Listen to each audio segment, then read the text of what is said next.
देखिए, a sheet is placed on a horizontal surface in front of a strong magnetic pole, a force is needed to. क्या बोला है कि एक seat जो है हमने उसको हॉरिजॉन्टल सरफेस पे रख दिया और यहाँ एक स्ट्रॉन्ग मैग्नेटिक पोल है, मैं मान लेता हूँ चलो नॉर्थ पोल है, तो किस केस में अपन को फोर्स की ज़रूरत पड़ेगी ये पूछा है। ए दे रखा है hold the sheet there if it is magnetic. अगर ये शीट हमारे पास मैग्नेटिक हुई हमारे पास, तो इसको होल्ड करने के लिए बोला फोर्स की ज़रूरत पड़ेगी, बिल्कुल पड़ेगी, क्योंकि अगर मान लो ये डायमैग्नेटिक हुआ तो रिपल्सन फील करेगा मैग्नेटिक, तो इसको ऐसे में इसको होल्ड रखने के लिए अपन को जितना रिपल्सन फील कर रहा है उतना ही एफ एक्सटर्नल लगा के रखना पड़ेगा। या मान लो अगर ये फेरो या फिर पैरा हुआ तो ऐसे में अट्रैक्शन फील करेगा मैग्नेटिक, जिसकी वजह से इसको अट्रैक्शन को बचाने के लिए अपन को एक्सटर्नल फोर्स लगा के रखना पड़ेगा। तो दोनों में डायमैग्नेटिक हो चाहे पैरा हो चाहे फेरो हो, अगर ये मैग्नेटिक हुआ तो इसको होल्ड रखने के लिए एक्सटर्नल फोर्स की ज़रूरत पड़ेगी।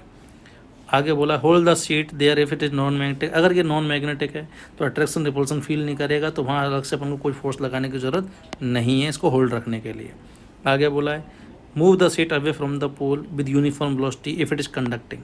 कि अगर ये सीट कंडक्टिंग है तो इसको दूर मूव कराने के लिए वो भी कॉन्स्टेंट वेलोसिटी से फोर्स की ज़रूरत पड़ेगी, एग्जैक्टली पड़ेगी। क्यों?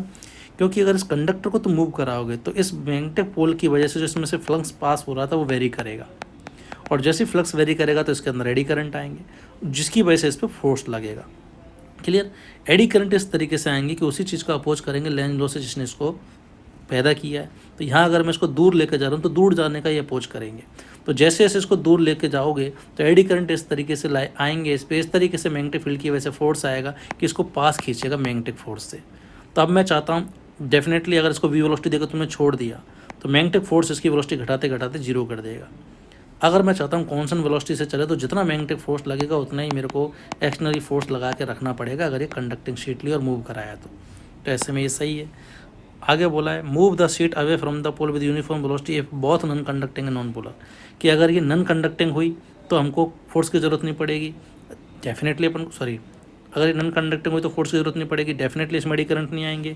और नॉन पोलर भी है तो हमारे पास फेरो और पैरा की तरह अट्रैक्शन भी नहीं लगेगा। तो मैं कहूँगा कि अगर ये नॉन कंडक्टिंग और नॉन पोलर हुई तो अपन को फोर्स की ज़रूरत सच में नहीं पड़ेगी। बट इसने पूछा है कि फोर्स की ज़रूरत पड़ेगी किस में, तो इसमें तो नहीं पड़ेगी। तो केवल किस किस में ज़रूरत पड़ रही है, ए एंड सी ओनली। तो second option will be the correct answer.